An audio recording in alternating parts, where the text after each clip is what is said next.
Here I am today. I am Pushpani ma'am here today for the 10th standard Kannada, that is Gana Yogi Pandita Puttaraja Gavai, written by Ramesh Gowda MK. And children, exams are approaching very near. Please sit and read. Prepare for your exams. Okay, write your exams well. Because all these days I hope that you would have not touched your book, and those who are studying will study only. Please children, sit again, recap your lessons.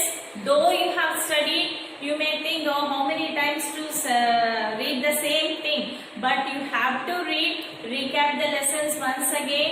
Whatever notes is given by the teachers, sit and read once again, understand well, and attend your exams properly. Okay? Here today children, I am going to start the second lesson, that is Gana Yogi Pandita Puttaraja Gavaigalu. Okay, written by Ramesh Gowda MK. Ramesh Gowda, Mallana Gowda, Kallana Gowda. What is his full name? Ramesh Gowda. M means Mallana Gowda, K means Kallana Gowda. His full name is Ramesh Gowda, Mallana Gowda, Kallana Gowda. Dharavada Jilleya Naragunda Taluku. He is from Dharavada Jille and Naragunda Taluku, Kitturu Gramadalli. In Kitturu village, 1975 ಜನಿಸಿದರು. He is born in 1975. ಪ್ರಸ್ತುತ ಸರ್ಕಾರಿ ಕಾಲೇಜಿನಲ್ಲಿ ಅಧ್ಯಾಪಕರಾಗಿದ್ದರು. ಸರ್ಕಾರಿ ಕಾಲೇಜಿನಲ್ಲಿ government college ಅಧ್ಯಾಪಕರಾಗಿದ್ದರು. ಇವರು ಅಮೃತಕ್ಕೆ ಹಾರಿದ ಗರುಡ. ಇವರ ಕೃತಿಗಳು ನೋಡಿ, ಕಥಾ ಸಂಕಲನ ಇದು. ಅಮೃತಕ್ಕೆ ಹಾರಿದ ಗರುಡ ಕಥಾ ಸಂಕಲನ, ರೂಪ ಬಯಲು ಪ್ರಬಂಧ ಸಂಕಲನ, ಗಾನಯೋಗಿ ಡಾಕ್ಟರ್ ಪಂಡಿತ ಪುಟ್ಟರಾಜ ಕವಿ ಗವಾಯಿಗಳು ಜೀವನ ಚರಿತ್ರೆ ಕೃತಿಗಳನ್ನು ಹಾಗೂ ಹಲವು ಲೇಖನಗಳನ್ನು ಬರೆದಿದ್ದಾರೆ. ಮತ್ತೆ ಹೇಳ್ತೀನಿ ನೋಡಿ, ಇವರು ಅಮೃತಕ್ಕೆ ಹಾರಿದ ಗರುಡ ಇದು ಕಥಾ ಸಂಕಲನ, ರೂಪ ಬಯಲು ಪ್ರಬಂಧ ಸಂಕಲನ, ಮತ್ತೆ ಗಾನಯೋಗಿ ಡಾಕ್ಟರ್ ಪಂಡಿತ ಪುಟ್ಟರಾಜ ಕವಿ ಗವಾಯಿಗಳವರ ಜೀವನ ಚರಿತ್ರೆ ಕೃತಿಗಳನ್ನು ಹಾಗೂ ಹಲವು ಲೇಖನಗಳನ್ನು ಬರೆದಿದ್ದಾರೆ. ಹಾರಿದ ಗರುಡ ಕಥಾ ಸಂಕಲನಕ್ಕೆ, ಈ ಹಾರಿದ ಗರುಡ ಕಥಾ ಸಂಕಲನಕ್ಕೆ ಕನ್ನಡ ಸಾಹಿತ್ಯ ಪರಿಷತ್ತಿನ ರತ್ನಾಕರ ವರ್ಣಿ ಮುದ್ದಣ ದತ್ತಿ ಪ್ರಶಸ್ತಿ. ನೋಡಿ, ಹಾರಿದ ಗರುಡ ಕಥಾ ಸಂಕಲನಕ್ಕೆ ಇವರಿಗೆ ಕನ್ನಡ ಸಾಹಿತ್ಯ ಪರಿಷತ್ತಿನ ರತ್ನಾಕರ ವರ್ಣಿ ಮುದ್ದಣ್ಣ ದತ್ತಿ ಪ್ರಶಸ್ತಿ ಹಾಗೂ ಕರ್ನಾಟಕ ಸಾಹಿತ್ಯ ಅಕಾಡೆಮಿಯಿಂದ ವರ್ಷದ ಉತ್ತಮ ಕೃತಿ ಪ್ರಶಸ್ತಿಗಳನ್ನು ಲಭಿಸಿವೆ. ಪಾಠ ಪ್ರವೇಶ. ಉನ್ನತವಾದ ಗುರಿಯನ್ನು ಸಾಧಿಸಲು, ಉನ್ನತವಾದ ಅಂದ್ರೆ ಎತ್ತರವಾದ ಗುರಿ, ಎತ್ತರವಾದ ಗುರಿ ಅಂದ್ರೆ ಹೈಲಿ ಎಲಿವೇಟೆಡ್ ಪೊಸಿಷನ್. ಓಕೆ, ತುಂಬಾ ಎತ್ತರವಾದ ಒಂದು ಗುರಿಯನ್ನು ಸಾಧಿಸಲು ಯಾವುದೇ ರೀತಿಯ ದೈಹಿಕ ನ್ಯೂನತೆಗಳು, ಯಾವುದೇ ರೀತಿಯ ದೈಹಿಕ ನ್ಯೂನತೆಗಳು ಅಂದ್ರೆ ಫಿಸಿಕಲಿ ಡಿಫಿಷಿಯನ್ಸಿ, ಓಕೆ, ಎಂದೂ ಅಡ್ಡಿಯಾಗಲಾರವು. ಮತ್ತೆ ಅಸಾಧ್ಯವಾದದ್ದನ್ನು ಸಾಧಿಸಬೇಕೆಂಬ ಛಲವಿದ್ದರೆ, ಅಸಾಧ್ಯವಾದದ್ದು ಅಂದ್ರೆ ವಿಚ್ ಇಸ್ ಇಂಪಾಸಿಬಲ್, ಸಾಧಿಸಬೇಕೆಂಬ ಛಲವಿದ್ದರೆ, ಛಲ ಅಂದ್ರೆ the strong determination. If you have the strong determination, okay, that self confidence if you have, ಗುರಿ ಸಾಧನೆ ಸುಲಭವಾಗುತ್ತದೆ. It will be very easy to achieve your aim, to reach your goal. Okay, whatever it may be, the highly elevated position or ಎತ್ತರವಾದ ಗುರಿಯನ್ನು ಮುಟ್ಟಲು ನಿಮಗೆ ಏನಿರಬೇಕು? ಛಲವಿರಬೇಕು. ಅಸಾಧ್ಯವಾದದ್ದನ್ನು ಸಾಧಿಸಬೇಕೆಂಬ ಛಲವಿದ್ದರೆ, ಛಲ ಅಂದ್ರೆ ಏನು? The strong determination. You should have that hard work, you should struggle for that. Okay, that self confidence should be there with you all. Okay, ಗುರಿ ಸಾಧನೆ ಸುಲಭವಾಗುತ್ತದೆ. It will be very easy to reach your goal. ಅದಕ್ಕೆ ವಿಶೇಷ ಚೇತನರ, ಇದಕ್ಕೆ ವಿಶೇಷ ಚೇತನರ Olympics ಉತ್ತಮ ಉದಾಹರಣೆ. So ಇದಕ್ಕೆ the physically disabled persons. Okay? ವಿಕಲಚೇತನರಾಗಿದ್ದರು, ಅವರು ವಿಕಲಚೇತನರಾಗಿದ್ದರು. ಅವ್ರಿಗೇನು ಕ್ರೀಡಾ ಕ್ಷೇತ್ರದಲ್ಲಿ in the field of sports Malathi ಹೊಳ್ಳರವರು, ಮತ್ತೆ ಭರತನಾಟ್ಯದಲ್ಲಿ ಸುಧಾ ಚಂದ್ರನ್ ರವರು, ಮತ್ತೆ ವೈಜ್ಞಾನಿಕ ರಂಗದಲ್ಲಿ ಸ್ಟೀಫನ್ ಹಾಕಿಂಗ್ಸ್. ಅಂಥವರ ಹೆಸರು ಇನ್ನೂ ತುಂಬಾ ಜನ ಇದ್ದಾರೆ. ಅವರಲ್ಲಿ ಈ ಮೂವರು ಏನಂದ್ರೆ ಕ್ರೀಡಾ ಕ್ಷೇತ್ರದಲ್ಲಿ ಮಾಲತಿ ಹೊಳ್ಳ, ಭರತನಾಟ್ಯದಲ್ಲಿ ಸುಧಾ ಚಂದ್ರನ್, ವೈಜ್ಞಾನಿಕ ರಂಗದಲ್ಲಿ ಸ್ಟೀಫನ್ ಹಾಕಿಂಗ್ಸ್. ಮತ್ತೆ ಅಂಥವರ ಹೆಸರು ಹಲವು. ಈ ಹಲವರಲ್ಲಿ ಪುಟ್ಟರಾಜ ಗವಾಯಿಗಳು ಒಬ್ಬರು. Even this Puttaraja Gavai is one among them. ಅಂಧರಾಗಿದ್ದರು, ದೋ ಹಿ ವಾಸ್ ಬ್ಲೈಂಡ್. ಅಂಧರಾಗಿದ್ದರು, ಹಲವಾರು ರಂಗದಲ್ಲಿ ಅದ್ವಿತೀಯರು. So he was very talented in many fields. Okay, though he was blind, not able to see, he was very talented in many fields. ಇಂತಹ ಪ್ರಸಿದ್ಧರೆಲ್ಲರ ಸಾಧನೆಯು ನಮ್ಮ ಆದರ್ಶವಾಗಬೇಕು. ಇಂತಹ ಪ್ರಸಿದ್ಧರೆಲ್ಲರ these famous people, those who have done many things, ಸಾಧನೆಯು ನಮಗೆ ಆದರ್ಶವಾಗಬೇಕು. ಅಂದ್ರೆ ಏನು? It should be a mirror for us. We should just be reading their stories, what and all they have done, what and all they have achieved. Okay, we should be going on reading. It should be a mirror for us always. We should follow them. ಅದು ನಮ್ಮ ಒಳಗಣ್ಣು ತೆರೆಯಬೇಕು. It should open our inner eye. We should get the interest by reading this their stories, whatever they have done. Okay, ಜಗತ್ತಿನ ಅನೇಕ ಸಾಧಕರ ಜೀವನವನ್ನು ಸಿಂಹಾವಲೋಕನ ಮಾಡಿದಾಗ ಜಗತ್ತಿನ ಅನೇಕ ಸಾಧಕರ many achievers are there in the world. Okay, ಅವರ ಜೀವನವನ್ನು if you read their life stories, okay, their stories, what and all they have done, how they would have achieved. Okay, if you read ಸಿಂಹಾವಲೋಕನ, if you recap ಮಾಡಿದಾಗ, ಸಿಂಹಾವಲೋಕನ ಅಂದ್ರೆ if you recap, ತಮಗಿಷ್ಟವಾದ ಕ್ಷೇತ್ರದಲ್ಲಿ, ಎಷ್ಟೊಂದು ಕ್ಷೇತ್ರ ಇದೆ. many fields are there to gain the name.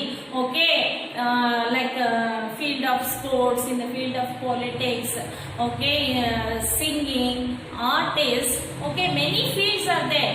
So in any field, whichever the field, if you are interested, okay, ತಮಗಿಷ್ಟವಾದ ಕ್ಷೇತ್ರದಲ್ಲಿ ಹಿಮಾಲಯದ ಎತ್ತರಕ್ಕೆ ಅಂದ್ರೆ ಉನ್ನತವಾದ ಗುರಿಯನ್ನು, ಹಿಮಾಲಯದ ಎತ್ತರಕ್ಕೆ ಸಾಧನೆ ಮಾಡಿ ಜಗತ್ತೇ ನಿಬ್ಬೆರಗಾಗಿ ಅಂದ್ರೆ ಜಗತ್ತೇ, the world should turn to you. Everybody should know your name. Okay, you should be the famous all over the world. Okay, ಜಗತ್ತೇ ನಿಬ್ಬೆರಗಾಗಿ ತಮ್ಮತ್ತ ಹೊರಳುವಂತೆ ಮಾಡಿದ್ದಾರೆ.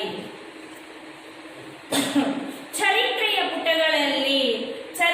ಪುಟಗಳು ಅಂದ್ರೆ ಇನ್ ದ ಹಿಸ್ಟ್ರಿ, ಚರಿತ್ರೆ ಅಂದ್ರೆ ಹಿಸ್ಟ್ರಿ. ಆ ಪುಟಗಳಲ್ಲಿ ಸುವರ್ಣಾಕ್ಷರಗಳಿಂದ it should be written in the golden words ದಾಖಲಾಗಿದ್ದಾರೆ. They have been written in the golden words like this. Many people are there, those who have done many things in the world. Okay, ಅವರ ಸಾಧನೆ ಕಂಡು ಅನೇಕರು ಪ್ರೇರಿತರಾಗಿದ್ದಾರೆ. ಅವರ ಸಾಧನೆ, ಅವರು ಮಾಡಿರುವಂತ ಸಾಧನೆಗಳು ಕೊಂಡು ಅನೇಕರು ಪ್ರೇರಿತರಾಗಿದ್ದಾರೆ ಅಂತ ಹೇಳಿದ್ರೆ astonished. People were astonished how this is possible, how everything can be achieved. This is nothing but they should have that strong determination and they should do the hard work. Okay, ಸಾಧಿಸಿದರೆ ಅವರಂತೆ ಸಾಧಿಸಬೇಕು. ನೋಡಿ, ಈಗ ಕ್ರೀಡಾ ಕ್ಷೇತ್ರದಲ್ಲಿ ಮೇರಿ com ಇದ್ದಾರೆ, ಮತ್ತೆ PV Sindhu, ಇವರೆಲ್ಲ ನೋಡಿ ಒಲಿಂಪಿಕ್ ಮೆಡಲಿಸ್ಟ್. ಇವರಂತೆ ಸಾಧನೆ ಮಾಡಬೇಕು ಎಂದು ನಿರ್ಧರಿಸಿ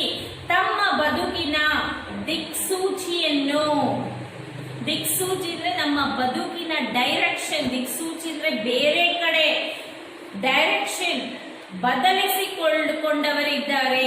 ಸೊ ಇವರೆಲ್ಲರನ್ನು ನೋಡಿ ಎಷ್ಟೊಂದು ಜನ they will be surprised and they will be impressed, so they will change their lifestyle itself. ಅಂಥವರಲ್ಲಿ ಗಾನಯೋಗಿ ಡಾಕ್ಟರ್ ಪಂಡಿತ ಪುಟ್ಟರಾಜ ಗವಾಯಿಗಳು ಓರ್ವರು. ಅಂಥವರಲ್ಲಿ ಗಾನಯೋಗಿ ಪಂಡಿತ ಪುಟ್ಟರಾಜ ಗವಾಯಿಗಳು ಒಬ್ಬರು. ಪುಟ್ಟರಾಜರು ಸಾಮಾನ್ಯ ಕುಟುಂಬದಲ್ಲಿ ಜನಿಸಿ, ಅವರು ಒಂದು ಸಾಮಾನ್ಯ ಕುಟುಂಬದಲ್ಲಿ ಜನಿಸಿ ಸಮಾಜದ ಜೊತೆ ಬೆರೆತು ವಿಶ್ವದ ಕಣ್ಮಣಿಯಾಗಿದ್ದಾರೆ. ವಿಶ್ವದ ಕಣ್ಮಣಿ, he has become the eyeball of the world. ವಿಶ್ವದ ಕಣ್ಮಣಿಯಾಗಿದ್ದಾರೆ, eyeball of the world. ಪುಟ್ಟರಾಜರು Haveri ಜಿಲ್ಲೆಯ ಹಾನಗಲ್ಲ ತಾಲೂಕಿನ ದೇವರ ಹೊಸಪೇಟೆಯ ವೆಂಕಟಾಪುರ ಮಠದ ಜಂಗಮ ದಂಪತಿಗಳಾದ ರೇವಯ್ಯ ಮತ್ತು ಸಿದ್ದಮ್ಮ ಅವರ ಉದರದಲ್ಲಿ 1914 ಮಾರ್ಚ್ 3 ಜನಿಸಿದರು. ನೋಡಿ, ಇವರು ಪುಟ್ಟರಾಜರು ಹಾವೇರಿ ಜಿಲ್ಲೆಯ ಹಾನಗಲ್ಲ ತಾಲೂಕು, ಇವರು ಎಲ್ಲಿ ಜನಿಸಿರೋದು? ಹಾವೇರಿ ಜಿಲ್ಲೆಯ ಹಾನಗಲ್ಲ ತಾಲೂಕಿನ ದೇವರ ಹೊಸಪೇಟೆಯ ವೆಂಕಟಾಪುರ ಮಠ ಜಂಗಮ ದಂಪತಿಗಳಾದ, ಆ ಮಠದಲ್ಲಿರುವಂತ ಜಂಗಮ ದಂಪತಿಗಳಾದ ರೇವಯ್ಯ ಮತ್ತು ಸಿದ್ದಮ್ಮ, ಇವರು ಇವರ ತಾಯಿ ತಂದೆ. ಪುಟ್ಟರಾಜರ ತಾಯಿ ಸಿದ್ದಮ್ಮ, ಅವರ ತಂದೆ ರೇವಯ್ಯ. ಅವರ ಉದರದಲ್ಲಿ 1914 ಇವರು ಹುಟ್ಟಿರೋದು ಯಾವ ಇಸ್ವಿಯಲ್ಲಿ? 1914 ಮಾರ್ಚ್ 3 ಜನಿಸಿದ್ದಾರೆ. ಬಾಲ್ಯದಲ್ಲಿ ಕಣ್ಣು ಕಳೆದುಕೊಂಡ ಅವರು, ಬಾಲ್ಯ ಅಂದ್ರೆ in his childhood only he lost his site. ಕಣ್ಣು ಕಳೆದುಕೊಂಡವರು, ನಾನು ಹುಟ್ಟಿದ 6 ತಿಂಗಳಿಗೆ ದೃಷ್ಟಿ ಹೋಗ್ಯಾವ. ನಾನು ಹುಟ್ಟಿದ 6 ತಿಂಗಳಿಗೆ, 6 ತಿಂಗಳು, when he was 6 months old, ದೃಷ್ಟಿ ಹೋಗ್ಯಾವ, he lost his sight. ಕಣ್ಣು ಬೇನೆ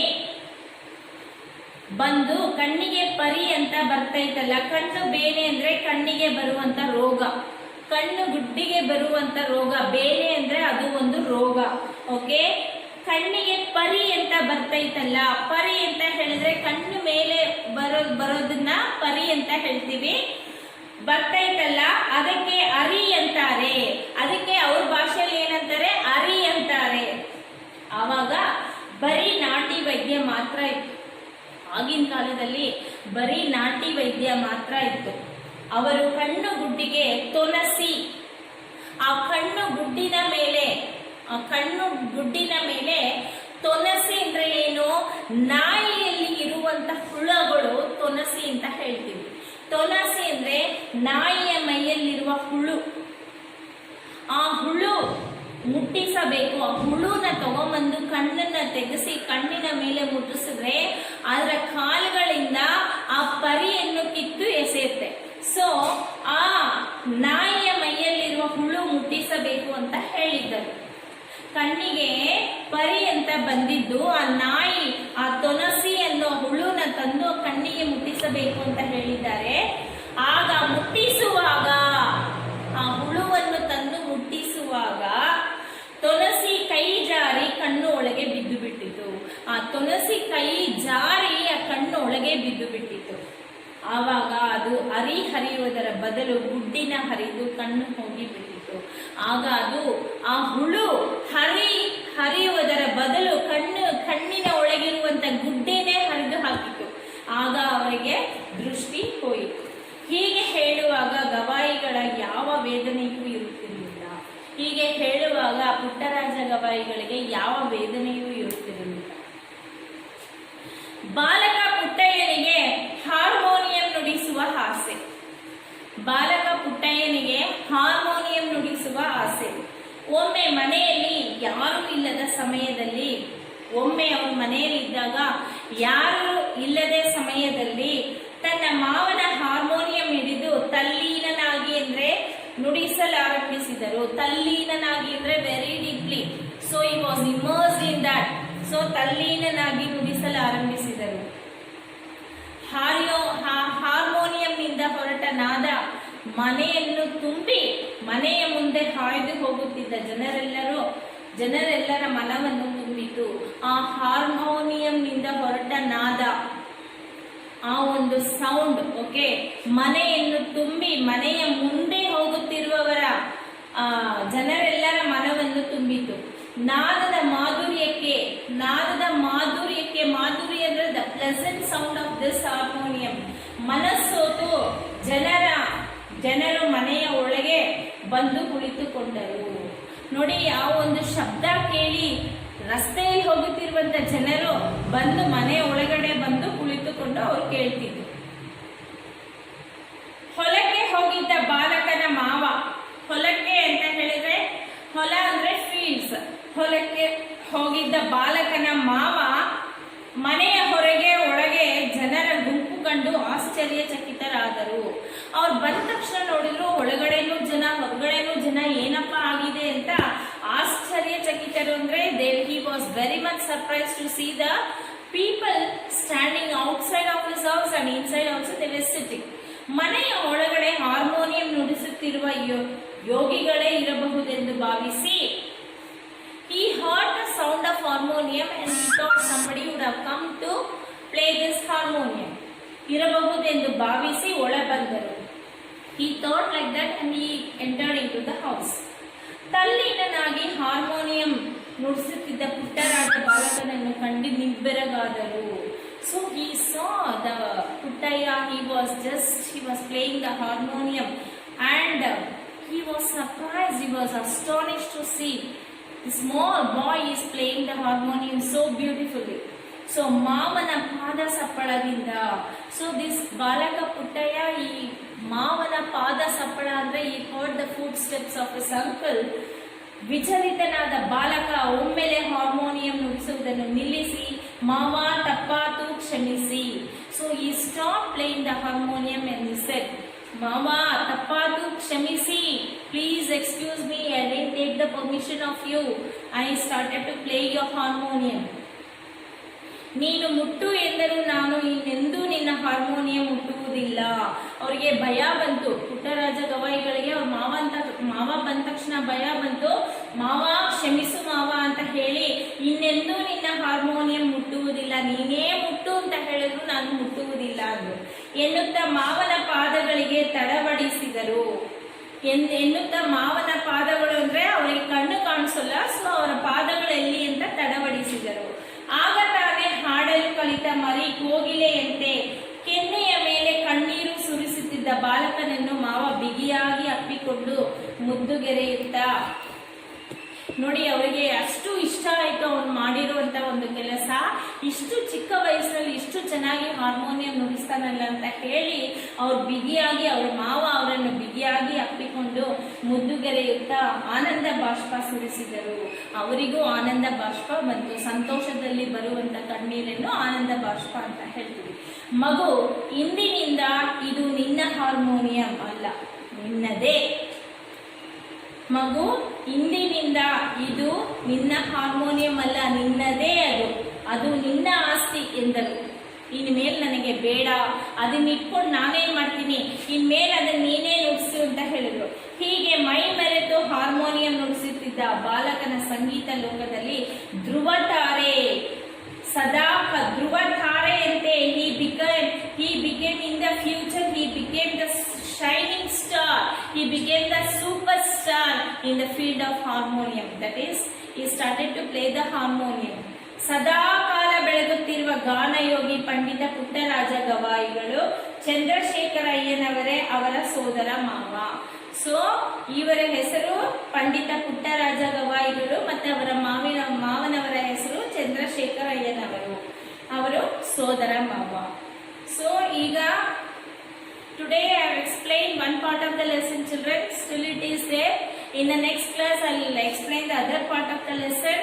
So children, read the lesson once again. If you are not understood, replay the video again. Whatever I explained, just listen, and you also read the lesson from your textbooks and understand the story. It is very beautiful. Okay, so even you also on whatever the fields you choose, whatever the thing you want to choose, and whatever you want to become, please do the hard work, have the strong determination, and first of all you should have that self-confidence. I can do this, I will do this, I will achieve this. Okay, have that self-confidence and you will be successful in your life. Okay, I'll meet you in the next class. Until then, goodbye from Pushpani ma'am. Thank you.